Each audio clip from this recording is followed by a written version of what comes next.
Panginoon Lord. We magnify your name. Salamat, Panginoon, sa katapatan mo. Salamat, Panginoon, sa patuloy na pag-abot mo sa bawat isa, Lord, na naririto. Pinahintulutan mo kami, Panginoon, na kami ay magkatipon. Isang pribilehiyo, Ama, Lord, na kami ay magtipon dahil sa iyong Panginoon, Panginoon.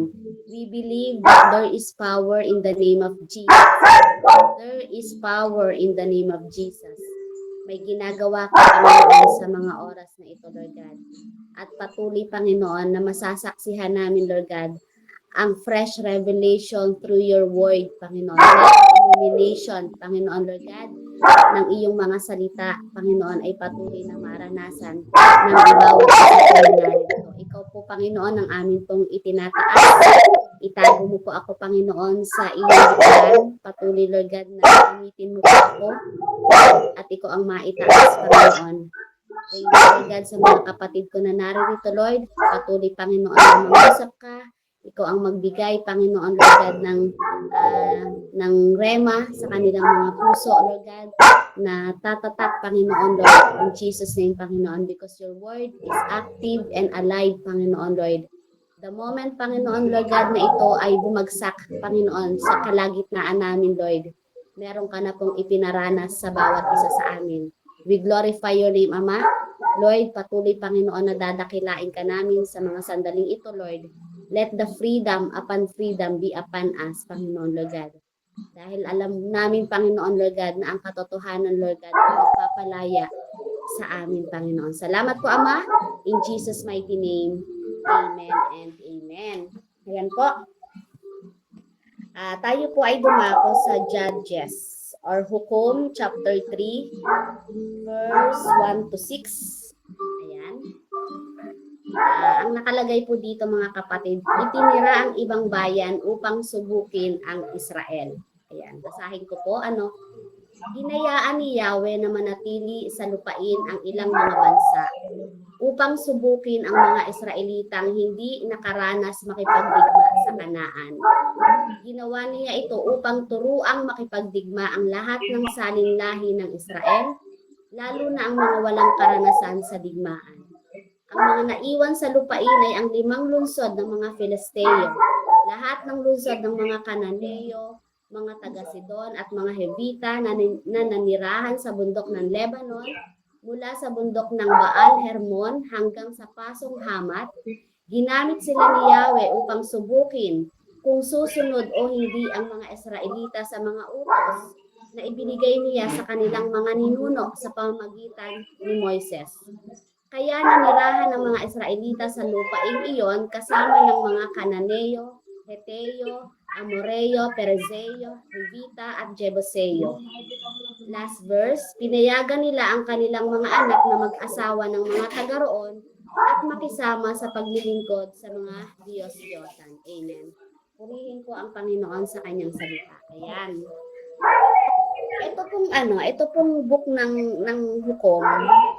Ito po ay isa po sa pinaka-paborito ko po. Pero ito po ay malalim. Ayan, malalim kung atin pong hihimay-himayin. Pero salamat po sa patuloy na wisdom ng Holy Spirit. Ayan, nawa po ay maunawaan po nating lahat po. So, nakalagay po dito, itinira ang ibang bayan upang subukin ng Israel. At ito po ay patuloy na ilalaga ko sa inyo ang kaunawaan nito sa title po na Unfinished Battles. Ayan, Unfinished Battles. Ayan. Bago tayo pumasok dito ngayong 8 o'clock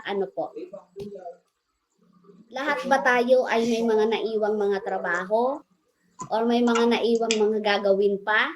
Di ba? Bago kasi ako maghayag ako po ay basa-basa pa ang kamay ko kasi naghugas pa ako ng kaldero, ng kawali, mga pinggan po. Pero itong unfinished battle na sinasabi po dito, Patuloy po natin ito at patuloy na 3 months more into our spiritual aspect. Ano po? Ang unfinished battle po ay, ito ba ay nagiging tested of faith nyo or step to compromise? Marami po kasi sa atin talaga ang may mga unfinished battle until now. May mga unfinished battle pa nga tayo simula pa ng pagkabata natin, di ba? Na kahit ngayong mga matatanda na tayo, pag naiisip natin, parang nakakaramdam tayo na parang hindi pa pala tayo lubos na nakakalaya dun sa mga unfinished battle na yon. Even sa atin pong mga relasyon, yung bang mga unfinished battle na yon, nagdadala ba yun sa'yo na natitest ba yung faith mo? O ito yung nagiging dahilan para makapag-compromise ka? Pag po sinabi natin na unfinished battle, ito po yung tumutukoy sa mga laban sa buhay na hindi pa tapos. Halimbawa po yung mga relationship, ano po, yung mga ginagawa natin na hindi pa kalugod-lugod sa Panginoon, na parang ngayon na tayo ay Kristiyano na, still ba ito ba ay nakakonekta pa rin sa atin? Hinahabol pa rin ba tayo ng anino nito? Na tayo ba ay natetest yung faith para hindi tukulan anumang tukso? Or ito po yung unfinished battle na nagiging compromiser pa rin tayo? Amen. Yung mga unfinished battle po, ito po yung mga laban sa buhay na hindi pa tapos. Ito yung mga sitwasyon. Lahat po tayo everyday, meron tayong mga unfinished work, unfinished battle na lagi nating nararanasan. Sabi nga, isa po sa dahilan kaya ang tao ay nai-stress, hindi naman dahil dun sa problema, kundi dun sa mga hindi niya natapos na nagawa niya dapat. Amen. So ito yung mga laban sa buhay na hindi pa tapos, yung mga sitwasyon, tukso o yung problema na paulit-ulit at hindi agad nawawala. When it comes po sa mag-asawahan, 'di ba? Yung paulit-ulit na away, the same topic, 'di ba? Na pinagtataluhan, unfinished battle 'yan eh. Yun ba? Everyday ba? Yun ba ay nakakapag dala ba sa'yo na natetest ba yung faith mo? O nako-compromise ka na rin lang? Amen. So ito rin yung mga laban sa buhay na hinahayaan po ito ng Diyos. O ito po ay bunga ng atin pong mga desisyon. So bakit? Upang subukin tayo, upang hubugin, at palalimin po ang ating pananampalataya. At sabi ko nga, dalawa ang pwede nating maranasan kapag tayo ay may mga unfinished battles. Una po, yung natitest yung ating faith, and ito po yung dahilan na nakakapag-step pa rin tayo sa compromise, di ba? Yung steps to compromise, dahilan sa mga unfinished battle natin, ano po? Ito yung mga sunod-sunod na hakbang kung paano unti-unti kang lumilihis mula sa tama, hindi mo na namamalayan, patungo ka na pala sa mali. Hindi mo siya agad mararamdaman eh. Amen. Hindi kasi agad biglaan ang pagbagsak mo. Lalo na kapag ikaw ay mananampalataya. Kadalasan po, ito ay dahan-dahan lang, paunti-unti at halos hindi mo napapansin. Dahil dun sa mga unfinished battle mo, yung mga naiwan mo na mga dapat dinidesisyonan mo na dapat ginagawa mo na dapat tinutuldukan mo na. Pero dahil sa hindi mo nga siya magawa, ano po, unti-unti, nagiging steps to compromise na po pala natin yun. At ito po yung unti-unti na nagiging proseso kung saan ang isang tao po ay mula sa maliit na pagpayag, nauuwi po siya sa ganap na paglayo po sa Diyos. Kasi meron siyang mga natitira sa puso niya. Ito ba ay galit? Ito ba ay pagkasuklam? Diba? Ito ba ay kasakiman? Amen? Ito ba yung mga kaisipan na hindi maganda? 'Di ba ikaw ba ay patuloy pa rin na nakakapag-commit ng lustfulness? Amen? Kahit ba Kristiyano ka na, nakakatingin-tingin ka pa rin ba sa mga na hindi kalugod-lugod? Diba? Hindi, baka iniisip lang natin is normal, pero yun pala yung naiiwan na sa'yo. May mga unfinished battle ka na pala ngayon na dala-dala mo na hindi mo pa nai-surrender sa Panginoon. Kaya ang nangyayari, kapag dumating sa iyo yung time na tinatawag at nananaig ang iyong laman, nagkakaroon ka ngayon ng steps to compromise. Yung faith mo ay nagiging compromise. Nako-compromise po ano. And yung unfinished battle nga sabi ko, ito ba ay nagdadala sa iyo ng test of faith? Natitest ba dito yung iyong faith dun sa mga battle ng buhay mo na hindi mo pa natatapos? Amen? Yung test of faith, ito po yung mga situation kung saan sinusubok po yung ating pagtitiwala at katapatan po sa Diyos. Hindi ito simpleng problema lang. Ito po yung pagsubok na naglalantad sa iyo kung gaano katatag ang iyong pananampalataya.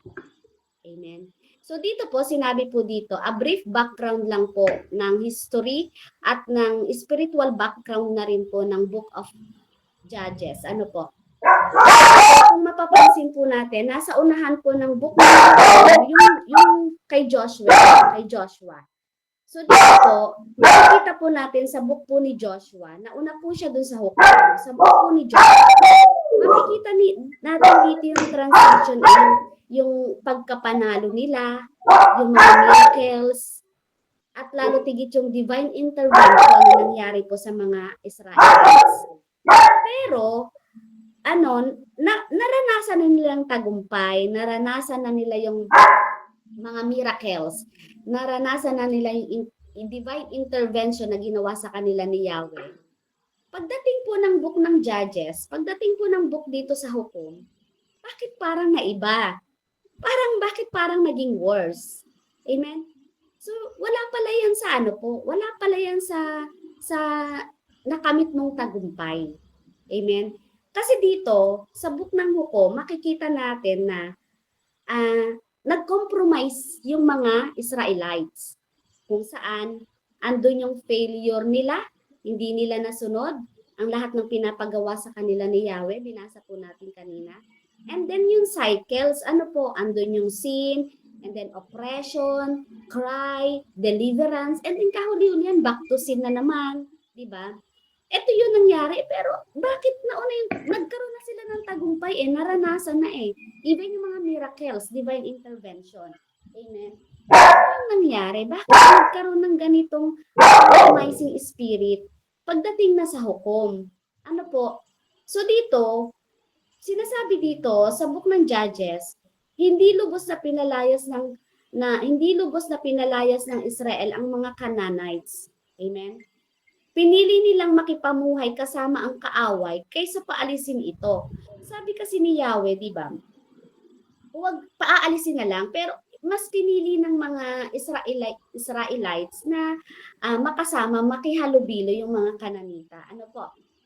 So, ano yung naging resulta? Unti-unti pong naapektuhan ang kanilang faith. Ganyan din po tayo. Ano po? Kapag nagkakaroon tayo ng pagpahayag, pinapayagan natin, meron po yung epekto sa atin pong pananampalataya. Pinapayagan mo kasi asawa mo naman, pinapayagan mo kasi anak mo naman, di ba? Pinapayagan mo kasi magulang mo naman, mga kapatid mo naman. So, pinapayagan mo. Pero, meron po pala siyang resulta na unti-unti naapektuhan po yung ating faith. Kaya po dito sa Hukom chapter 3 verse 1 to 6, sinabi po dito na iniwan ng Diyos ang ilang bansa.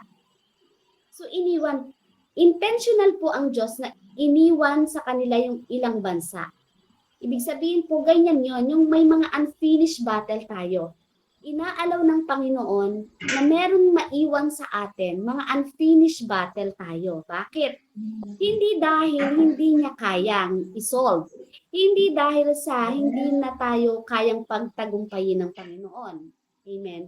Kundi dahil ang Panginoon, kapag meron ka pang nararanasan ng mga unfinished battle, may layunin po ang Panginoon. At ito po, ang layunin ng Panginoon, malalim. Malalim ang layunin ng Panginoon para sa atin. meron po ditong lumalabas sa divine, sa unfinished battle ng mga Israelites, na meron palang tatlong divine purpose sa atin ang Panginoon. Una, makikita natin mamaya ano po. Sa verse 2, yung divine purpose ng Panginoon is to teach or to train the Israelites. Amen. Sabi doon kasi, dahil hindi pa sila marunong makipagdigma, hinayaan po ni Yahweh na maiwan doon yung ilang mga bansa. Para matuto ang mga Israelita na makipagdigma. So, to train. Ayan.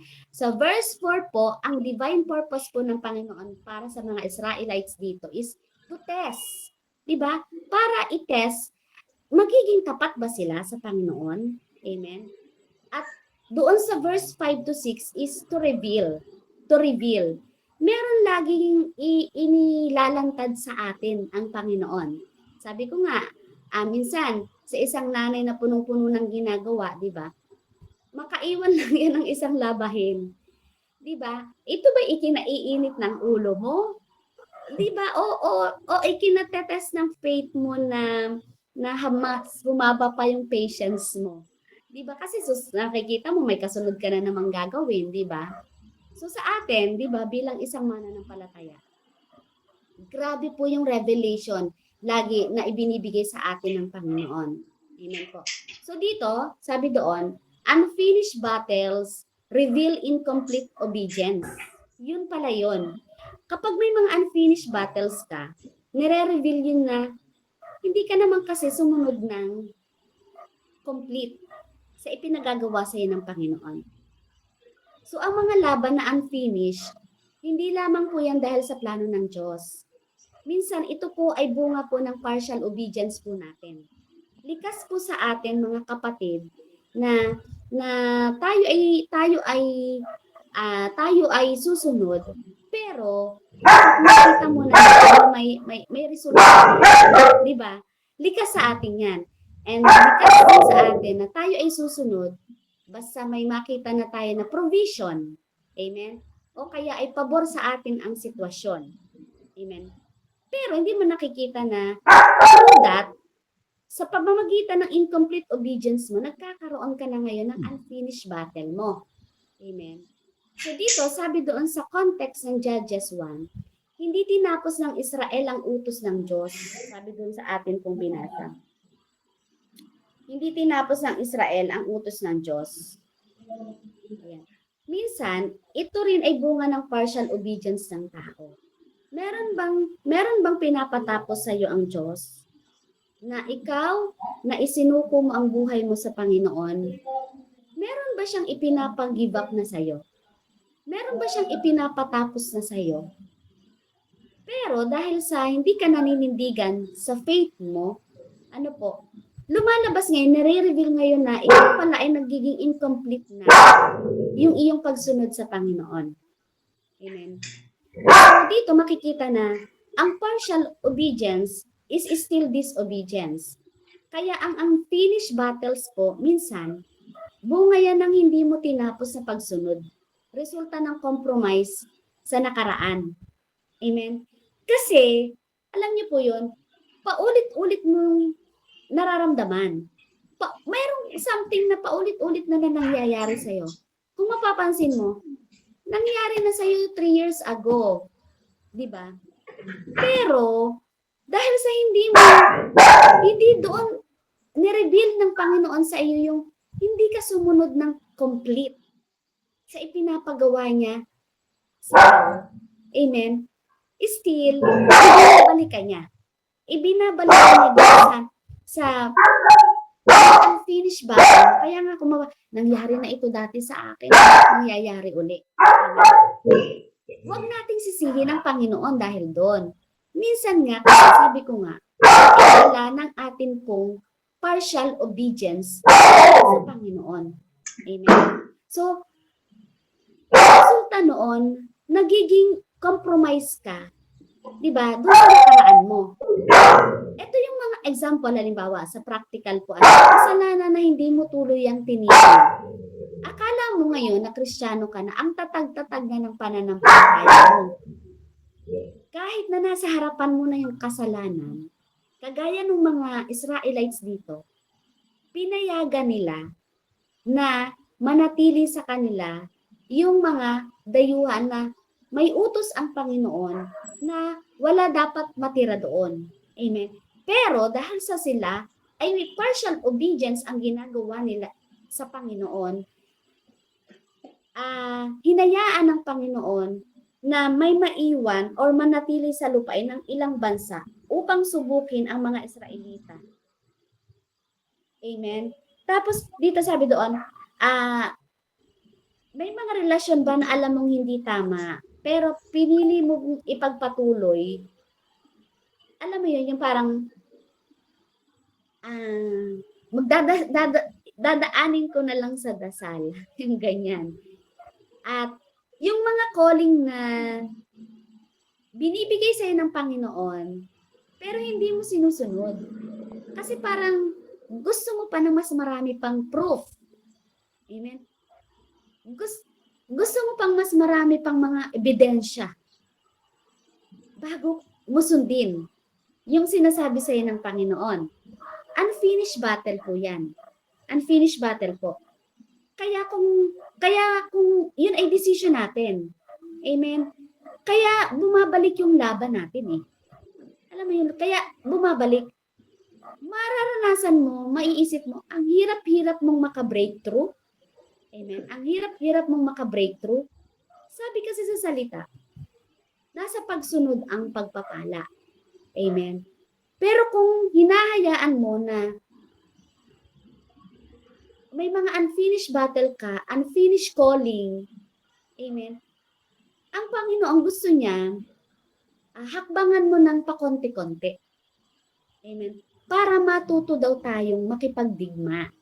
Sabi doon to train. Kailangan matuto po tayong makipagdigma. Amen. So, dito, kaya minsan bumabalik po yung laban dahil hindi mo naman ito tinapos ng tama. Amen.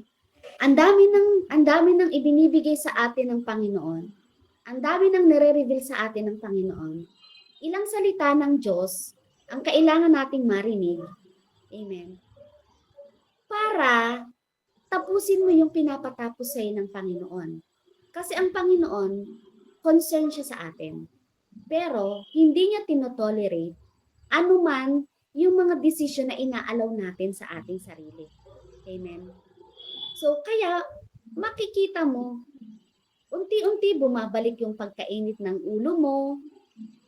Unti-unti, ayan, nalalayo ka sa Diyos, nalalayo ka sa pananalangin. Maoobserbahan mo yun eh. Naging consistent ka every morning sa pananalangin. Amen. Pero, sabi ko nga, every morning, every day, may mga unfinished battles tayo lagi. Amen. Yun nga lang mga inisip mo na pupuntahan mo, tapos hindi mo napuntahan eh. Di ba? Talagang may epekto sa atin. May epekto sa isip mo, may epekto sa puso mo. Di ba?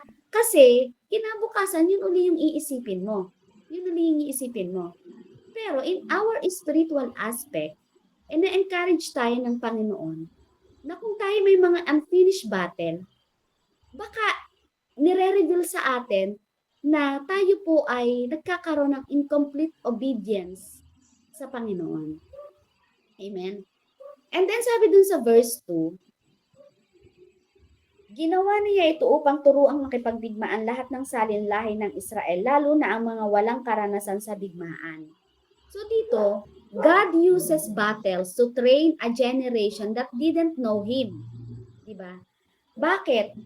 Para alam mo yun, para ipakita sa next generation kung paano makipaglaban, spiritual. At dito, di ba, may mga bagong henerasyon tayo na kung saan ginagamit po tayo sa mga bagong henerasyon. Amen. Yung mga anak, yung mga dito, sinasabi dito, mga bagong generation na ito po yung mga hindi na nakaranas na makita yung paghati ng Red Sea, hindi na nila nakita yung himala na bumagsak yung Jericho, di ba? ito po yung mga Israelites dito, sa chapter 3 na ito yung mga walang personal na encounter sa kapangyarihan ng Diyos. Kaya ginamit ng Diyos ang laban. Kaya ginamit ng Diyos, inalaw ng Diyos na merong mga manatili na mga lupain sa kanilang bansa upang sila ay subukin. Bakit? Kasi nais ng Diyos maging personal ang kanilang pananampalataya, hindi borrowed faith. Kaya nga mga kaibigan, mga kapatid po, ayan, mga kapatid sa pananampalataya ko, hindi pwede na sa bawat pagpapatotoo mo, manghihiram ka ng patotoo sa iba. Amen. Kailangan mong maranasan, kailangan mong ma-encounter sa sarili mo, personal encounter mo ang Panginoon sa iyo. Amen. At dito, hindi pwedeng umaasa ka lang sa faith ng magulang mo. Sabi doon, God uses battles to train a generation that didn't know Him.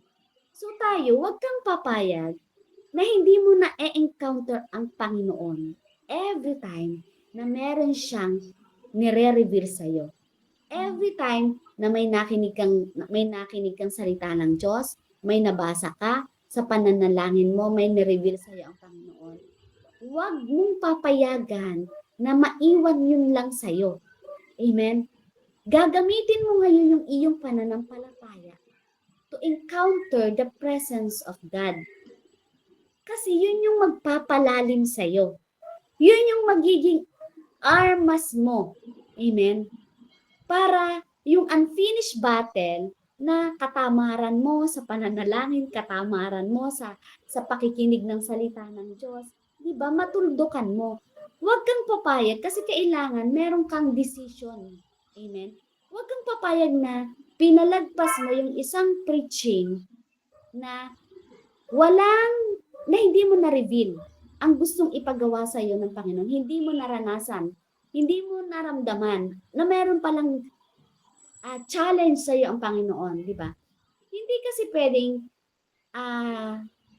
umasa ka sa faith ni Sis Bebs. Di ba? Hindi pwede 'yon. Hindi pwedeng mabus lang yung confidence mo kasi nakarinig ka ng testimony ni Sis Robilyn. Amen. Meron kang unfinished battle sa iyong pagpapatotoo. Baka kasi hindi mo naman talaga inaalaw na ma-encounter mo personal ang Panginoon sa buhay mo. Amen. So dito, hindi pwede na tinitrain ka sa pamamagitan ng testimony ng pastor natin. Hindi pwede na sasabihin mo at ihahayag mo experience ng kapitbahay mo. Amen. Kaya nga minsan may mga unfinished battle tayo. Ginagamit yan ng Panginoon para magkaroon po tayo ng personal encounter sa Panginoon.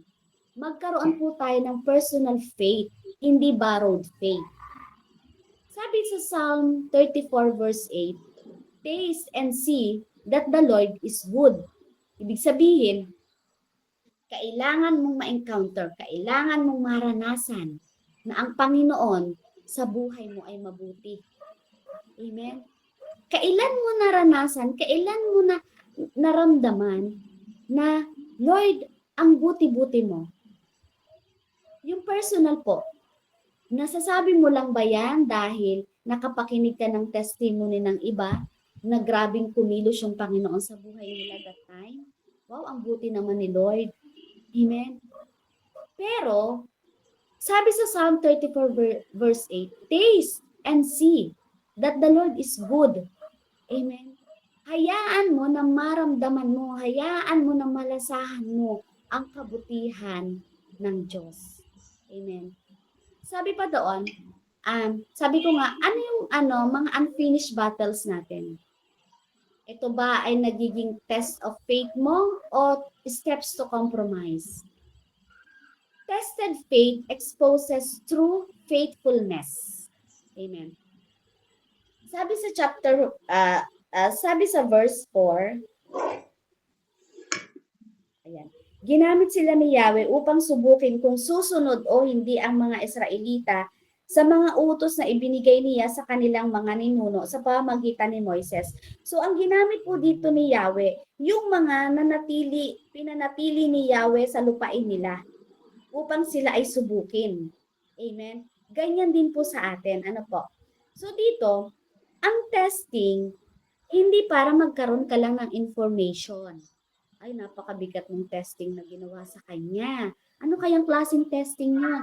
Hindi yan para magkaroon lang tayo ng knowledge dun sa ating mga napagdadaanan. Ang testing po, ine-expose po niyan yung laman ng iyong puso. Mananatili ka bang mananatili ka bang tapat? Amen? Sa Panginoon, kahit na nasa pressure ka na? Amen? Sino ba talaga ang Panginoon ng buhay mo kapag may pressure ka na nararamdaman? Nakakalungkot na kapag may pinagdadaanan, nawawala sa gawain. Amen? Nawawala sa gawain. Bakit? Ine-expose lamang niya yung katapatan niya sa Panginoon eh. Ine-expose ba doon na siya nagiging tapat? Doon saan? Kasi sasabihin nila na magpapahinga muna ako, I need a break, yung mga ganyan. Kailangan ko munang mag-isip-isip. Nawawala sa gawain. Kahit na sila ay sobrang, alam mo yung dala ng presyo ng kanilang pinagdadaanan. Nawawala sa gawain. Kapag may mga unfinished battle ka na nararanasan, amen, hindi kailangan Diyos ang alisin mo. Hindi kailangan na siya yung i-ignore mo. Amen? Kasi susubukin nga yung pananampalataya mo dito kung ikaw ba ay tapat. Amen? Ano lang nasasabihin ay sa susunod na lang kasi hindi ko pa kaya, may pinagdadaanan ako. Amen? Ang tingin mo ba sa Panginoon ay something na parang kung kailan mo lang gagamitin ay saka ka lang maglilingkod sa Kanya? Ang tingin mo ba sa Panginoon ay kung kailan lang siya kapaki-pakinabang sa'yo? Amen? Saka ka lang magiging faithful sa Kanya? Amen? Tinetest dito eh. Kung ikaw ay may mga unfinished na pinagdadaanan, mga lalo na sa relationship, napakahirap po when it comes po sa relationship. Ang pera okay pa eh. Kasi pwede mong gawan pa siya ng ng paraan. Pero kapag yung relationship mo na unti-unti na nadi-destroy, alam mo na hindi na kayo nagkakaunawaan, mag-asawa, hindi na kayo, yung mga anak mo parang hindi na sa'yo sumusunod, naliligaw ng landas, di ba? Dito lalabas yung mga naiiwan sa yung pressure na yon. Natitest yung faith mo eh. Ine-expose ngayon na nagiging tapat ka pa ba sa Panginoon? Bakit kailangan ang Panginoon ang maiwan? Bakit kailangan ang Panginoon ang lumabas dun sa iyong pinagdadaanan? Amen? So, madaling magsabi, God is my Lord. Pero sa testing po, lumalabas kung Diyos ba ang sinusunod mo? O yung sarili mo? O yung mundo? O yung relasyon? Amen? Sabi sa Deuteronomy 13 verse 3, sinusubok ang tao upang malaman kung tunay ang pag-ibig sa Diyos. So sa unfinished battle mo, ipapakita mo ngayon yung testing ng faith mo kung tunay ba yung pag-ibig mo sa Diyos. Lagi nating iisipin na pag tayo may mga pinagdadaanan, dalawa lang yan. Test of faith ba yan? O steps to compromise? Mamimili tayo ngayon kung tunay ba ang pag-ibig natin sa Diyos. Yung unfinished battle, sabi sa verse 5 to 6, kaya nanirahan ng mga Israelita sa lupaing iyon kasama ng mga Cananeo, Heteo, Amoreo, Pereseo, Hevita at Jebuseo, pinayagan nila ang kanilang mga anak na mag-asawa ng mga taga-roon at makisama sa paglilingkod sa mga Diyos-Diyosan. So yung unfinished battle become dangerous when tolerated. Amen. Akala lang natin ay simpleng problema lang yan na dala-dala lang natin. Okay, sa susunod haharapin kita. Amen. Hindi mo namamalayan ay natotolerate mo na pala yun.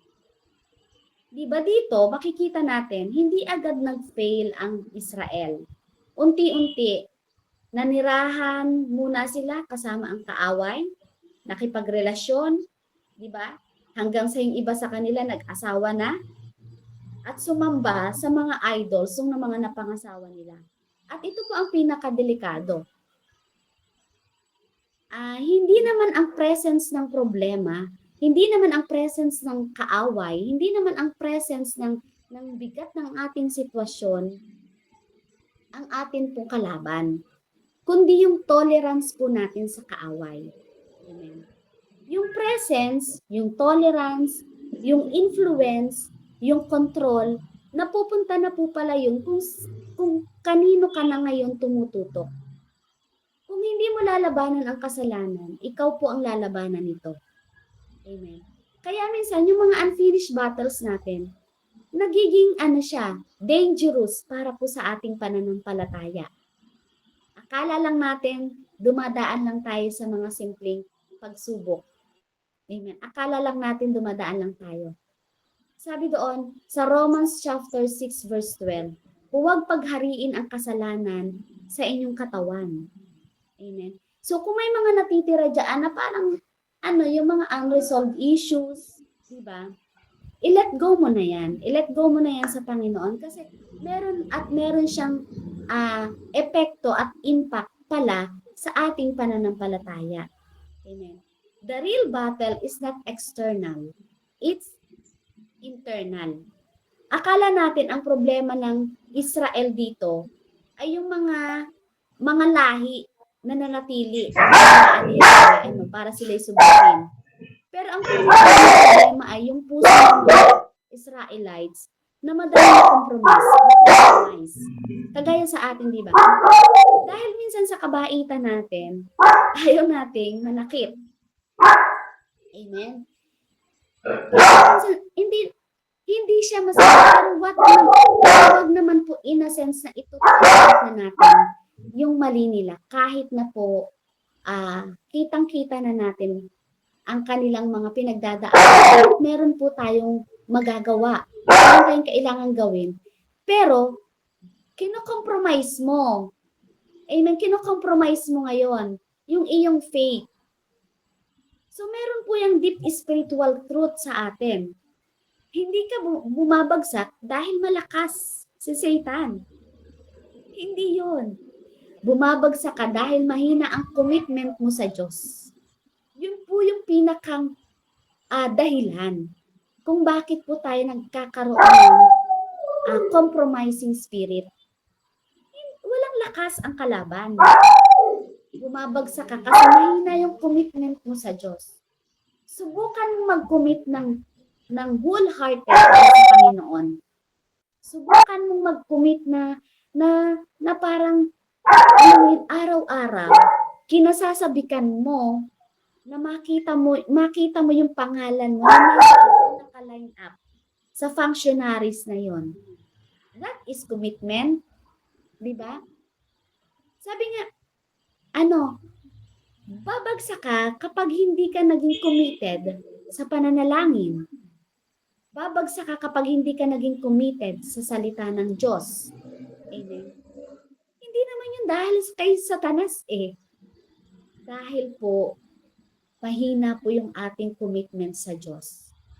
Sabi sa Jeremiah 17:9, ang puso po natin mandaraya. Amen. Totoo yan, madali tayong maawa.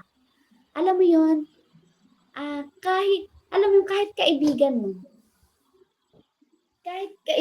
mo,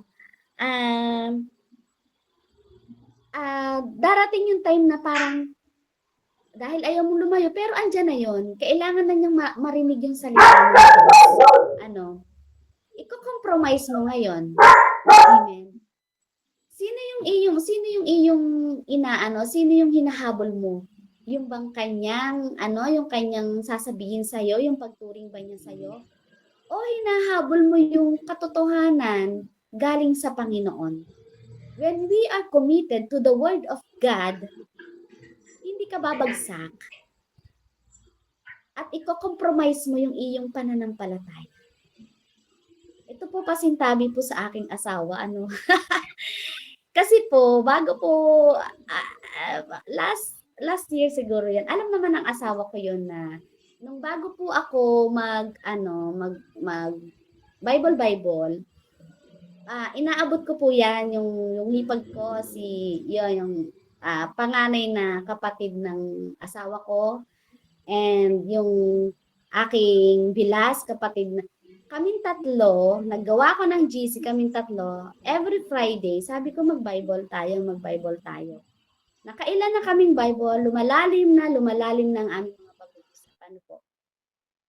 Pero, meron siyang tanong about something topic na, alam mo yun, kailangan kong sabihin yung katotohanan na ang kasalanan ang nagpapalayo sa atin sa Panginoon.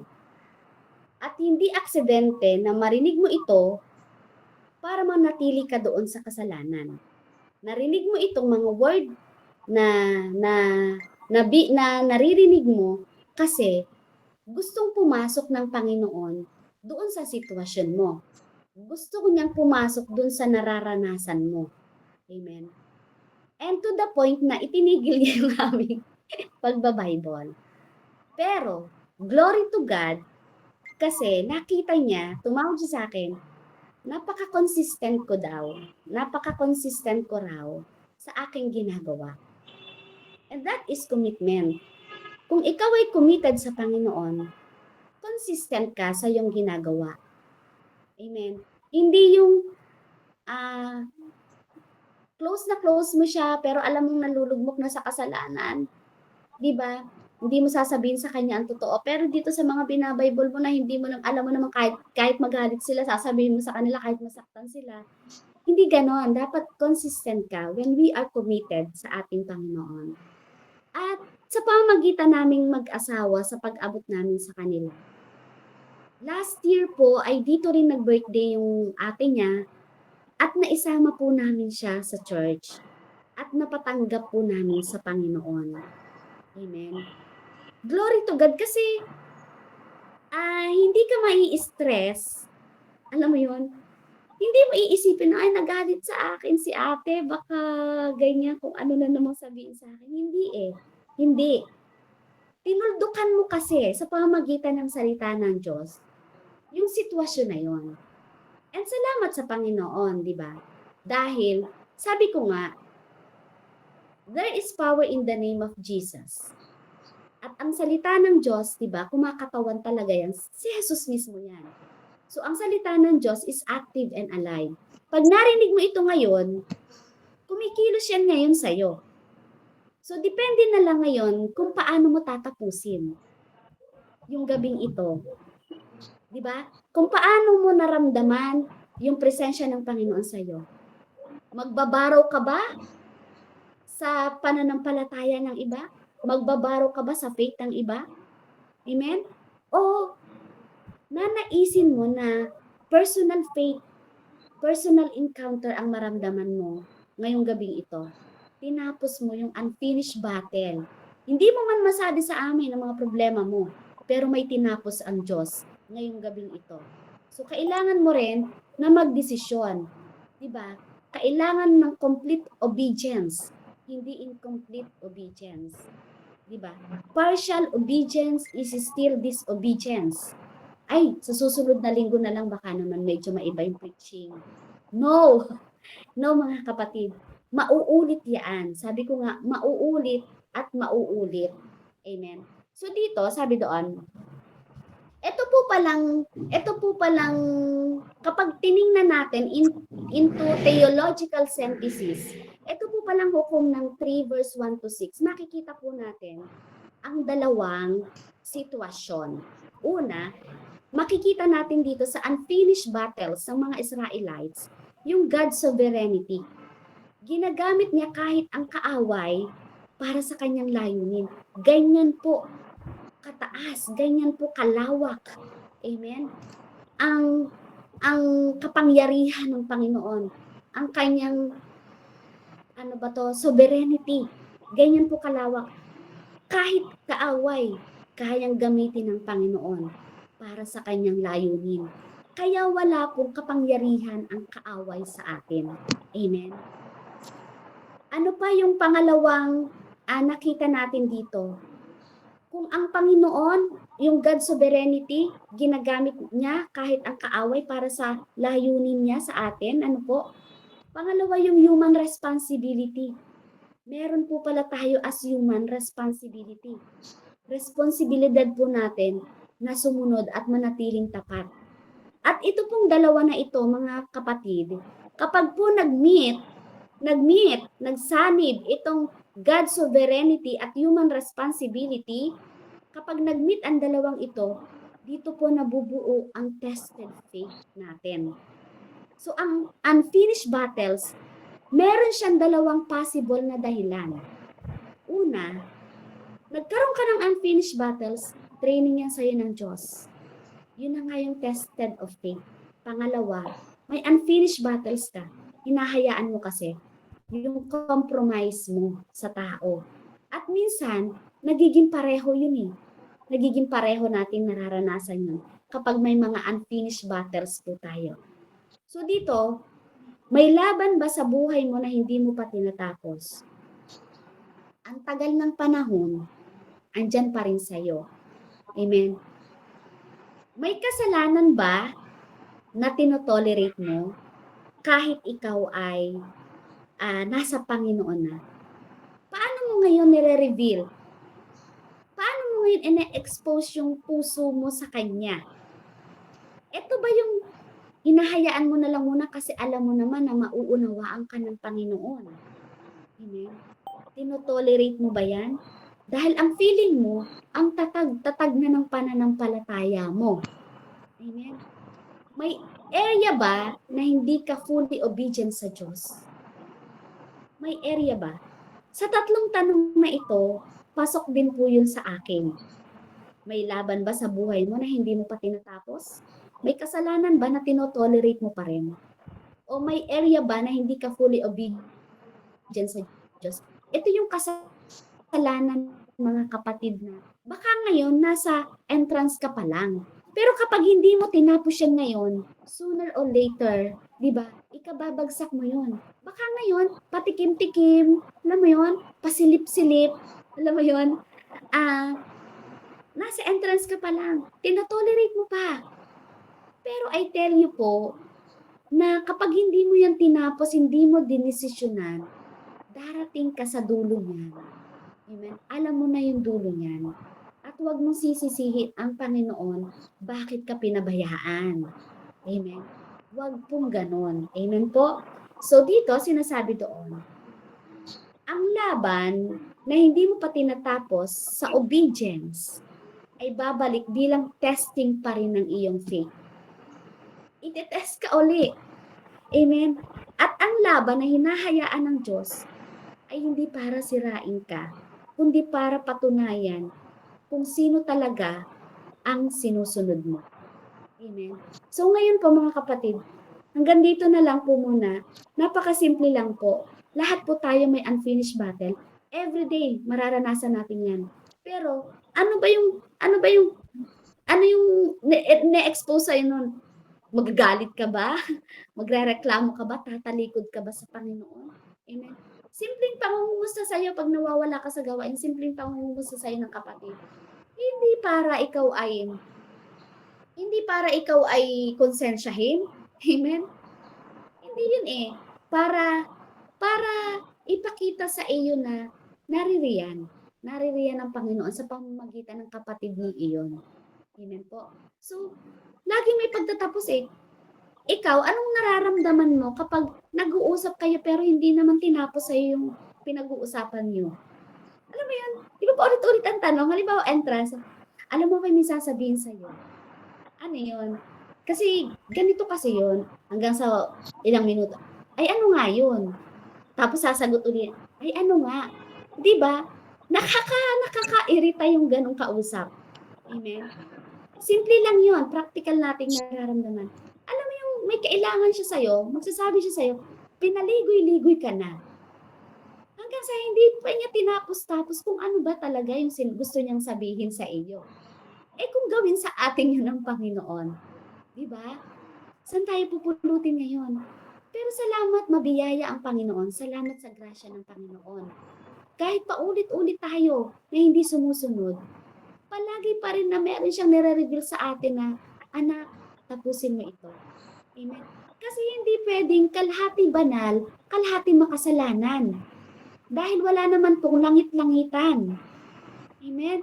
Kailangan yung full obedience natin sa Panginoon. Mga unfinished battles natin, tapusin natin. Lagi nating isubmit ang ating mga sarili sa Panginoon, araw-araw, lagi tayong mag-surrender. Huwag kang mag-surrender, hihintayin mo pang sumuko ka sa Panginoon. Kung kailan hindi mo end of the rope na, parang feeling mo, wala ka nang malusutan. Saka kasusuko sa Panginoon, no. Araw-araw po, dapat meron tayong surrendered heart sa Panginoon para po lagi nating natatapos ang laban sa biyaya po ng Panginoon. Tagumpay po ang katapusan. Amen po. Ayan, salamat po sa Panginoon po. Yun po ang Diyos. Tayo po ay manalangin. Hallelujah, Lord. Salamat po, Panginoon, Lord God, sa biyaya, Panginoon, ng iyong mga salita sa Hukom, chapter 3, verse 1 to 6, Panginoon Lord. Ito man, Panginoon, ay simpleng kapahayagan, Lord God, pero salamat. Ito po, Panginoon, siguro ang mga sitwasyon namin ngayon, Lord God. Dala, Panginoon, ng mga unfinished work namin, Lord God, yung mga actions, yung araw-araw, Panginoon, na nakaka-distract sa amin, Panginoon. Unti-unti pala, Panginoon, ay naaapektuhan na po ang paglakad namin sa iyo, Lord God. Ang amin pong pagsunod, Lord God, ay nagiging partial na lang po. Lord, salamat po sa kapahayagan mo, Lord. Ikaw ang patuloy na mangusap sa mga kapatid kong ito, Lord God. Nawa, Panginoon, Lord God, sa maikling salita, Panginoon, Lord God, na naibaba, nagkaroon nga po, Panginoon, ng divine intervention, transformation, Lord God, at magkaroon nga po, Ama, ng totoong application sa bawat buhay naming lahat. Salamat po, Ama. Purihin ka, Ama, sa iyo po ang pinakamataas na papuri, pagluwalhati, pagdakila. In Jesus' name, amen and amen. Amen po and God bless po sa bawat. Amen. Praise the Lord. Maraming salamat po, Ate Meds. Tunay nga po, napakahalaga po ng ating pinag-aralan ngayong araw na to. At baka totoo po yun, ang pagbagsak po, hindi po biglaan, unti-unti. Tapos hindi mo mamalayan, baka part na lang si God ng buhay mo. Hindi na siya yung priority. Kaya nakakalungkot po, even sa marriage, even sa marriage po, lagi nating um, kaya minsan, kahit sa relasyon po, totoo po yan, even in the relationship, God bless us. Amen? And, tingnan nyo nga, na ko nga po, na-realize ko lang din na yung tinapay, pag binibigay ni Jesus, binibless niya. Amen? And ang salita po ng Diyos is tinapay, di ba? Word of God. Amen? It is the bread of life na binibigay sa atin. Pero bago niya binigay sa atin yon, binless muna niya. Katulad kung paano tayo pumasok sa pagiging Kristiyano, binless niya, bless this bread, Father, di ba? Father God in heaven, di ba? Even sa Father God na prayer po, di ba? Bless this bread, di ba? Sabi niya. And then, binrake niya yung bread. Amen? Kasi meron talagang breaking part ng buhay natin. There is breaking system ng buhay natin na binebreak talaga tayo ng Diyos to prove, di ba, kung tayo ay magtitiwala sa Kanya. After niyang binless, binrake niya yung bread, and then inispread niya. Amen? Kasi yung test na ginagawa niya sa buhay natin, magiging testimony po yan ng ating buhay. Kaya napakahalaga po na yung breaking moment ng buhay natin, are you still healed in Jesus? Are you still bounded sa Panginoon? Napakahalaga po nun kasi if you don't realize na nandun ka pa rin pala, nakakonect ka pa rin ba sa pinakapuno? Amen? Kasi kung nakakonect ka sa puno, magsusustain siya. 'Di ba? Ng lakas, ng strength, ng joy, ng peace sa buhay mo. Pero ang tanong, nakakonect ka ba talaga? Kaya nakatotoo yun, yung sinabi na Ate Meds, no, na pag dumadaan tayo sa pagsubok, nasan tayo? Saka na ako a-attend sis kasi dumadaan ako sa pagsubok. Saka na may problema kasi pamilya. Alam mo, sometimes sinasabi sa akin ng spiritual mother ko, pahinga ka muna anak. Sabi ko, Nay, hindi ako pwede magpahinga kasi this is my rest. My comfort, sabi ko, ito yung dito sa fellowship natin, dito ko nararamdaman yung comfort. Dito ko nararamdaman yung care. Dito ko nararamdaman kasi nandito yung presence, 'di ba? Dito ko mas nararamdaman na ito yung kapahingahan ko. Hayaan mo ko dito magpahinga. Kaya kahit po gaano kabigat yung problema ko, hindi niyo makikitang wala ako sa gawain. Kahit gaano kabigat ang problema ko, hindi niyo makikitang wala ako sa gawain. Amen? Kasi, this is my rest. Diba? Yung sinasabi ni Lord Jesus na rest in me. Diba? Rest in me. Diba? Yun yung rest ko. Kung wala man ako dito, sasabihin ko po sa inyo, nasa devotion ko ako. Nasa prayer ko ako. Nasa moment ako na nagsusumbong ako kay God, 'di ba? Yun yung moment ko. Or nasa fellowship ako na isang kapatid na humihingi ako ng counseling. Hindi ko hinahayaan na mawala yung fire. 'Di ba? Kasi pag namatay yung fire from God, 'di ba? Doon kayo mag-alala sa akin. Pag nawala yung apoy ko, doon kayo mag-alala sa akin. Kasi baka nag-give up na ako. 'Di ba yung ganon? 'Di ba? Doon tayo kapag nawawala yung mga kapatid natin, nasa na kayo? Kamusta na kayo, 'di ba? Yun yung ano natin sa kanila. Kaya wag niyo pong kakalimutan na ang test sa atin ng Lord is kapag sinasabi natin na, Lord, patatagin mo pa ako. Tingnan nyo, Lord, bigyan nyo ako ng patient. May dumadating na mga pagsubok sa atin pag ganun yung mga prayer natin. Pero ang tanong, sa panahon na sinusubok ka, nasan ka? Sa panahon na sinusubok ka, nananatili ka ba? Sa panahon na sinusubok ka, saka nagpapahinga? Amen? Anong part? Anong area? Ano nga yung mga tanong ni Ate Meds? 'Di ba? Yung mga, mahalaga yun na mga kapatid. Baka nineneglect natin yung mga tanong na yon, nandun na pala tayo sa point na yon. Minsan nakala mo, pasok ka ng pasok sa ministry, pero walay puso mo doon. Minsan, araw-araw ka naman sa ministry, pero wala naman yung priority mo doon. Nandito ka lang, para lang makita na present ka. Pero ang totoo, na-encounter mo ba siya? Yun yung mahalagang tanong, na-encounter mo ba si God? Amen? Kaya purihin po ang Panginoon. Sige po, Ate Kelly, since free ka, mauna ka na po mag-share. Salamat po. Lord, talagang makinig ng salita ng Panginoon sa buhay mo, Ate Meds. Tunay nga po, naranasan ko na po yan. Yung nung una po, nakakaranas po ako ng pagsubok is wala, parang ayoko nang attend sa mga Bible study po namin, yung hindi ako mag-i-intercessory, kasi pagsubok. Pero alam niyo po ba, talagang naano po ako doon sa, nung dahil din po sa mga salita ng Panginoon, na ano man yung pagsubok mo, mas lalo kang magpupuri sa Panginoon. Kasi na-compare ko po siya sa may pagsubok ako na mas lalo akong hindi magsimba, hindi mag-pray. At sa ikinumpare ko, na parang inano ko siya sa mga mag-attend sa mga gawain, mag-intercessory, makinig ng salita ng Panginoon. Parang nakita ko yung pagkaibahan nila. Sabi ko, Lord, ang sarap. Kahit may problema ako, nagpupuri pa rin ako. May rest, may kapayapaan. Ayun mo po, yun po talaga yung ano po sa akin. Kaya po ako nakapagsalita kasi talagang naano po ako. At sabi ko na yun palagi na kung nag-commit na ako, ayaw ko na matitinag ako dahil lang sa pagsubok ko or may something sa ibang tao. Ganun po.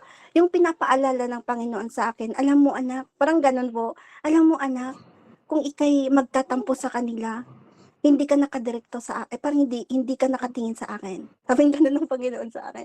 Parang yung pananampalataya mo ay hindi may doubt. Ganun yung ano ng Panginoon sa akin. Ito I do it for the glory of the Lord. Parang ganun po yung inaano ko ngayon. Gagawin ko ito, Lord, for your glory.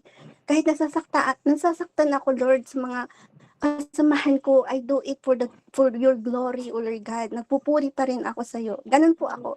Ay, purihin po ang Panginoon dahil ito na po yung muli pinapaalalahanan ako na muli ng Panginoon na ano man yung pagdaanan ko sa aking mga kapatiran, although marami po kami, pero ako po yung talagang ipinupos nila. Purihin po ang Panginoon dahil andyan po sila na magpupus po sa akin na yung kasi yung dinidesire ko po sa akin na ayoko pong yung on fire, ayoko yung manghina yung init ng salita ng Panginoon sa akin.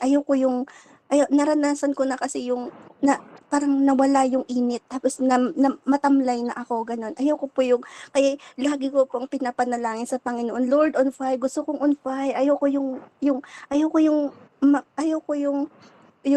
yung salita mo is mawawala sa akin. Yun po yung pinagpe-pray ko po sa aking mga grupo. Yun po yung on fire, yung salita na mag-init sa aming mga puso. Yun po. Kaya salamat po sa Panginoon. Ako po ay nabibless po sa palagi po sa mga mga napapakinggan ko po dito. Ayan, meron po akong employer pero yung babae lang po o yung amo ko lalaki kaya po ako nakapagsalita. Isa reminder po sa akin at sa ating po lahat na alam ko po na pinagpala po ang lahat. At yun lang po. Glory to God po. Amen. Praise God. Salamat, Ate Kelly, kasi yun yung testimony mo na-encounter mo talaga. Glory to God sa buhay mo, te, at salamat kasi at least napapakinggan po ng iba. Kaya salamat, Ate, kasi mas nakita namin totoo, no, kahit na hindi ka nagsasalita, yung dedication mo sa pagkukumit mo lang. Ako po talaga, kitang-kita ko. And I praise God. I praise God sa buhay mo talaga na nagpapasalamat ako sa Diyos kasi unti-unti nahakbangan mo siya. Kahit sa dami ng mga pagsubok na dumating sa buhay mo, salamat. And even sa family mo, isa po ako sa buhay na saksi sa buhay ninyo. Kaya maraming salamat, kapatid, at patuloy nating isama sa panalangin ang bawat isa sa atin. Sige, Ate Ann, from Bahrain, na kahit na, tingnan nyo po, alam nyo may mga Middle East, ano po, may bomba yan ha, hindi po tulad ng mga nasa Pilipinas. Binobomba yung mga yan, pero nandito pa rin sa gawain. Nagwawangwang po, pero nandito sa gawain, mga kapatid, mga Pilipino, Pilipinas. Amen. Praise God po, bomba ka dyan. Amen. Praise God. Ayun, salamat Sis Mets kasi lahat naman tayo is talagang tinamaan at relate much dito sa word ni God. Salamat Sis Mets. We love you Sis Mets at talagang alam mo yun, tagos na tagos sa puso. Alam mo yung ramdam na ramdam mo talaga pag mga testing talaga no? At talagang tunay na habang nagsasalita si Sis Meds is talaga nag-flashback talaga sa akin yung mga nangyari sa akin dati.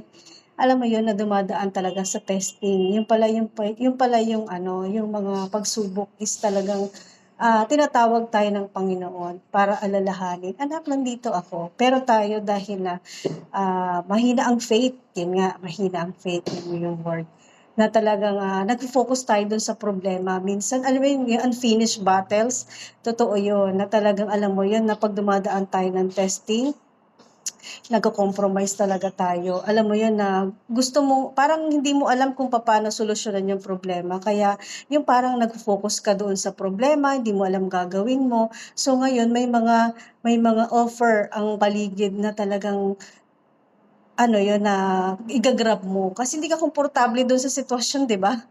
Nahihirapan ka, alam mo yun na parang iiyak talaga ng dugo. Alam mo yun, lalo pag dumadaan ka talaga sa yung hirap ng buhay, yung wala kang makain, wala kang trabaho. Alam mo yun na ang tanging solusyon is kumapit ka lang sa Lord. Yung pala yun yung key is talagang trust the Lord. Pero dahil mahina nga ang faith natin, nakararanasan talaga natin yon na lumalayo talaga tayo sa Panginoon. Katulad nung may mga paramdam na ang Lord, pero gusto ko muna mapag-isa, Lord.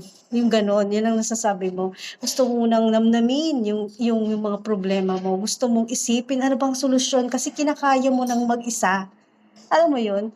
Talagang alam mo yun na gusto kong mag-solo. Minsan ayaw mo nang kausap kasi gusto mong isipin ano bang tamang solusyon. 'Di ba ginagawa mo ng lahat. Pero alam mo yun, dati naisip ko pa na, yung pagiging mahirap, dito na ata ako mamamatay sa hirap. Pero hindi pala, no? Kasi napakabuti ng Diyos na talagang ayun yung mindset talaga natin at lahat tayo gano'n na pag dumadaan talaga sa pagsubok dati, yun ang mindset natin. Mamamatay na lang ako sa hirap kasi paulit-ulit na lang eh. Bakit ganito? Bakit ganyan? Alam mo yun, nawawalan ka ng pag-asa sa paglilingkod. Nawawalan ka ng pag-asa na, alam mo yun, nakilalanin ang Panginoon na, alam mo yun, sobrang makapangyarihan, sobra kang mahal, sobra kang, alam mo yun, lahat, package na hindi mo nare-realize dati dahil nag-focus ka doon sa problema. Kinakaya mo nang mag-isa. Pero dahil nga, napakabuti ng Diyos, at talagang naikukumpara ko ngayon dahil siyempre lumalalim tayo, hindi naman lagi tayong nandun lang, nasa ano nga, 'di ba? Is alam mo yun, iba pala ang feeling na meron kang Diyos na kasama. Amen. At talagang alam mo yun na nauunawaan natin na hindi natin kaya ang lahat. Na nauunawaan natin ang source pala ng ating ng lahat is ay galing sa Panginoon. Doon tayo humuhugot ng lakas, doon tayo humuhugot ng wisdom, ng lahat-lahat, kung paano solusyonan ang problema. At dito natetest talagang ating faith. 'Di ba? Sabi nga ni Sis Beb, pagka dumadaan tayo sa mga pagsubok, magbabad tayo, nandito tayo sa gawain, alam mo 'yan, kasi ang sarap-sarap ng presensya 'di ba, ng Panginoon na kasama mo na sabi nga bumobomba na nga 'di ba, bombahan diyan, bombahan dito. At talagang pero kung magfo-focus ka dun sa problema, sa pagbomba na yan, matatakot ka lang, magpapanik ka, magwo-worry ka. Ba't hindi ka na lang mag-focus doon sa Panginoon? Makinig ng salita, mag-worship sa Kanya, di ba? Na talagang alam mo yung natutunan ko talaga na sa kabila ng mga pagsubok na pinagdadaanan. Kunyari, dumaan tayo sa pagsubok, ito yung pagsubok. Minsan sabay-sabay, hindi natin alam kung anong gagawin natin. Mag-worship tayo sa Lord. Lord, kasi una talagang natural yun na mawiwindang ka, magpapanik ka. Pero Lord, patawarin mo ako sa nararamdaman kong ito. Patawarin mo ako, ano bang dapat kong gawin. At magbabad tayo doon sa presensya niya. Yung mag-attend tayo ng mga Bible study, magbasa tayo ng word, pumunta tayo mag-isa, umiyak tayo, doon tayo sa secret place. Maraming paraan para kausapin ng Panginoon. Nagbibigay ng kalakasan sa atin para magpatuloy. Hindi mo alam, natatapos ang araw, okay ka. Kasi nandun yung love, comfort, at joy na nanggagaling sa Panginoon. Kasi nalalaman natin yung source, saan ba nanggagaling ang lahat ng lakas ko? Saan ba nanggagaling ang lahat ng mga solusyon na binibigay sa akin para makalagpas ako sa bawat araw. At hindi natin namamalaya na bawat araw may lesson, may revelation yung Panginoon sa atin at hindi natin namamalayan. Natatapos na pala yung problema natin, di ba? Nang hindi ganun kabigat. Kasi kasama natin yung Panginoon, di ba? Nandun tayo sa presensya niya. Nagpapahinga tayo sa presensya niya, di ba? Hawak niya ang lahat ng problema natin, binibigyan niya ng solusyon. Kaya napaka-importante na, alam mo yun, maunawaan natin, ano ba yung ginawa ng Panginoong Hesus sa cross? Kasi laging sinasabi, di ba, kahit si Pastor Charles o sa mga talagang malalalim sa pananampalataya, kailangan nating maunawaan kung ano yung ginawa ng Panginoong Hesus sa cross. Kasi once na naunawaan natin ng malalim yun, it is finished na, di ba? Napagtagumpayan na natin lahat ng problema natin. May solusyon na. Wag lang tayo mag-focus doon sa problema. Kundi mag-focus tayo, we are victorious. Diba? We have a big God talaga. Kapag gano'n ang mindset mo, at napaka-importante na laging renew yung isipan natin. Kasi pag dumadaan tayo sa problema, alam mo yun, dito ka, yung isip mo, yung binabato ng kaaway, ganito, ganyan. Alam mo yun, pagka naisip mo na ganito, dama yung katawan mo, napibigatan ka, nahihirapan ka, yung pagdidesisyon mo, yung pagsasalita mo, lagi kang moody, kala mo karang gera na, yung bunganga mo, ganyan, di ba? Ganyan, pag kasi binabato ng kaaway kung ano yung mga hindi okay, parang hindi ka magpuri sa Panginoon, di ba? Para hindi mahadlangan na hindi ka magtagumpay doon sa pinagdadaanan mo. At talagang sa bawat problema, mag-focus lang tayo doon sa Panginoon, kung paano masolusyonan. At lagi isipin natin na lagi tayong victorious dahil ito yung testing na after nating malampasan ng isang problema, is alam mo yun, dadaan ulit tayo sa susunod na problema na iba namang level. Kasi at bandang huli, marirealize natin na nababago na pala yung isip natin, yung puso natin. Meron tayong transformation level by level, di ba? At talagang napagtatagumpayan natin ang lahat ng problema kasi gusto natin. Kasi alam natin, naunawaan natin na we are victorious. We have a big God. Di ba? Yun lang yung mindset natin na talagang dapat nating laging isipin at doon sa presensya ng Panginoon is kaya natin. Walang hindi natin kaya. Lahat kaya natin dahil we have a big God. Lagi nandyan si Jesus tabi natin na sumusuporta sa atin. Yun lang naman ang gusto ng Panginoon. Anak, nandito lang ako. Wag mo akong kalimutan kasi hindi kita iiwan, di pa pabayaan. Iyak ka man, sige iyak ka lang ng iyak, walang problema hanggang sa mas pagod ka. Pero sa Lord ka umiyak, wag sa ibang tao kasi ang ibang tao minsan nagbibigay ng hindi okay. Alam mo, yun yung flesh na yung mga lumapit tayo sa mga kapatid natin sa ating pananampalataya. At least nabibigyan tayo ng wisdom. 'Di ba? Napaka-importante pa rin na kumausap tayo ng mga tao, ng mga man, woman of God talaga, alam mo yun. Napaka-importante yan kasi yan ang tutulong sa atin sa paglago natin kung paano tayo magdesisyon sa bawat testing na ating nararanasan at tunay napakabuti ng Panginoon dahil pinapadala niya ang mga anak niya na tutulong sa atin para makalagpas doon sa bawat problema. Kaya praise God, yun lang po, glory to God. Amen. Dahil po dyan, tapos na po ang gawain. Purihin po ang Panginoon. Hindi, joke lang po. Purihin ang Panginoon. Naloko lang po si Ate Ann. So, praise God po. Alam niyo yan, si Ate Ann. 5-star lang yan. 5-star lang po ang paputok niyan hanggang naging plapla. Ngayon po, bomba na. Ayan. Praise God. Salamat po sa Panginoon dahil ang buhay niyan ay pasabog. Amen? So, kaya niya po nasasabi yung mga ganyang bagay. Totoo naman po talaga. Kaya purihin talaga ang Panginoon sa mga buhay natin kasi kalakasan din kayo sa amin. Totoo yun isang halimbawa po sa atin. Sila binobomba pero nasa gawain. Tayong mga Pilipino, pagod lang sa trabaho, naghihilik. Alam niyo yun?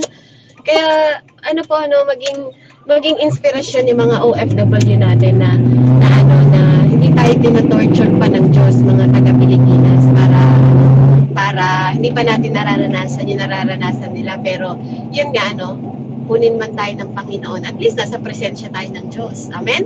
So, praise God. Purihin ng Panginoon. Sumunod, Ate Tita Annalisa. Sige po. Amen. Ayan. Thank you, Sis Med. Thank you, Sis Med. Thank you, Sis Med. Amen po.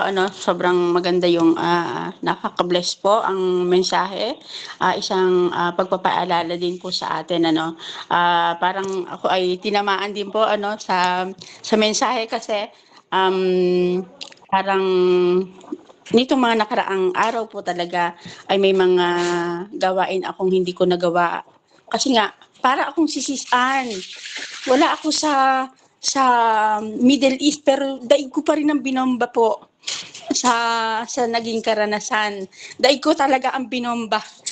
Parang missile yung bumagsak sa aming tahanan ng linggo ng hapon. Amen. Kaya talagang hindi ako, sabi ko nga, Tita Annalisa, parang yung bomba bumagsak sa Middle East pero nalaglag sa bahay mo, tumalsik sa amin. Tumalsik. Amen po. Talaga namang sabi ko nga, alam niyo ba nang dumating na yung mga anak ko, pilit ko isinisingit yung Bible study.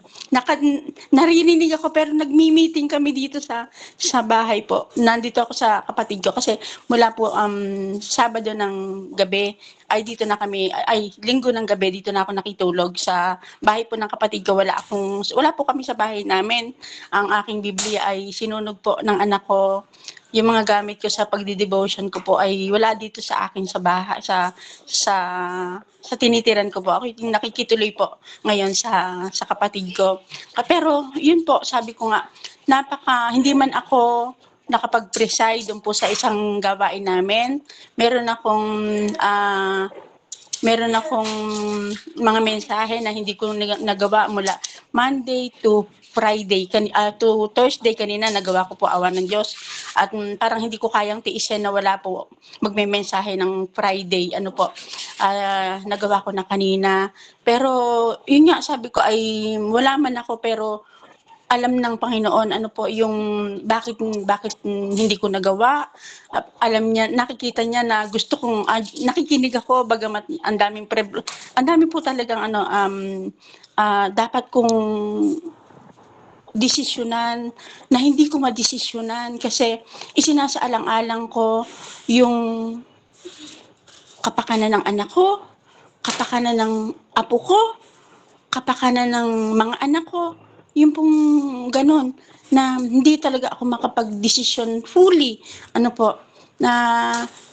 sabi ko, salamat sa Diyos kasi bagamat andun ako sa sitwasyon na napakahirap, pero nakakapakinig ako ng mga salita niya dahil kahit papaano, hindi po ako nakakapag-preside, pero nakakapakinig pa rin ako, na napapaalalahanan ako na manatili ka lang, magtiwala ka lang sa akin. Yung desisyon mo na hindi ka makakapag-desisyon ng pabigla-bigla dahil maaalala mo ako. Yun po, kaya sabi ko, salamat sa Diyos, sabi ko po sa hipag ko kanina, ate, sabi ko, pasensya na kayo kung lagi niyong naririnig yung mga gawain, yung cellphone ko ay bukas mula sa umaga hanggang sa gabi na may mga gawain kasi sabi ko, ayan talaga ay mga bahagi na ng buhay ko. Kaya sabi ko, okay lang naman ate, ganun. Kaya lang sabi ko, talagang hindi ko maiaalis yan. Kasi diyan lang talaga, diyan ako tumatag, diyan ako tumibay. Sabi ko po sa kanila na siguro kung wala yung mga gawain na yan, baka nag-iiyak ako. Totoo po, hindi nila ako nakikitang nag-iiyak dito. Pero sa gabi ako umiiyak sa kay Lord. Amen po, talaga, pag ako mag-isa, pag madaling araw, sa kanya ako umiiyak. Pero yung mga tao dito, never nila akong nakitang umiyak. Kasi alam ko po na kumukuha lang talaga ako. Gusto ko makausap ng mga tao na makapagbibigay sa akin talaga ng ano ba talaga yung dapat kong idesisyon sa anak ko. Pero ayaw ko pong magmadali. Ayaw ko talaga magmadali. Hayaan ko ang Diyos ang magbigay ng mga tao na yan para ibibigay sa akin talaga kung ano ang gagawin ko na nararapat talaga sa anak ko. Kaya, praise the Lord, salamat Sis Meds. Sana sa Monday ay makauwi na ako sa bahay namin, kung dito ba, or sa Taguig, para makaganap na ako uli, dire-diretso. Kasi meron po talaga akong Bible reading na hindi ko nagampanan buti na lang may sumalo po at meron akong mga presider, sa ibang gawain din na hindi ko rin talaga nagapan kasi po magulo talaga ang sitwasyon na hindi ako makakapagsalita, hindi rin ako makapokus kasi yung marami kasing kumakausap kaya tulungan niyo ako magdasal and tulungan niyo rin ako mag-decide kung ano ang nararapat talaga dun sa anak ko na yon na praying talaga na sa Monday saan man ako naroon ay makapagsimula akong muli na maibalik ako ng Panginoon doon sa upuan na mayroon ako na makakapag-preside ako uli, makakapag-mensahe ako uli na hindi po ako punong-puno ng hindi ako nag-iisip para sa kanila na iisipin ko na yun talaga ang nararapat sa kanya. Wala akong pagsisisihan, hindi ako makukonsensya. Yung pong ganun. Kaya tulungan niyo ako mag-pray po, tulungan niyo ako mag-desisyon para po dun sa anak ko na hanggang ngayon is hindi ko po alam kung ano ang gagawin ko talagang desisyon para sa kanya. Glory to God. Salamat sa Diyos kasi talagang naririnig ko po ang mga salita niya sa araw-araw. Kaya hindi ko to po binitiwan talaga yung cellphone na kahit may problema ako, alam ko kasi na ang Diyos, si Lord talaga, ang higit na makatutulong sa akin, makapagpapakalma sa akin, makapagbibigay sa akin ng comfort doon sa panahon po na daig ko pa ang binobomba talaga ng sakit po ng kalooban at kaguluhan po dito sa amin. Kaya purihin po ang Panginoon. Salamat, Sis Meds. Ayan, kailangan talaga huwag tayo mag-compromise, no? Yun nga, kailangan natin yung, habang iniisip ko po kanina yung sabi ni Sis Meds na unfinished work, iniisip ko, Lord, ito ba yun? Hinihingi mo na ba na magdesisyon na ako? Yung pong gano'n, ano, kasi may mga naaapektuhan po talaga, may mga kapitbahay na ako nagreklamo sa akin, na, pero sabi ko nga, pasensya na kayo ha, hanggang bukas lang, sabi ko po sa kapitbahay ko, hanggang bukas lang, parang awa nyo na. Sabi ko po talaga doon sa pinsan ko na masama na ang pakiramdam.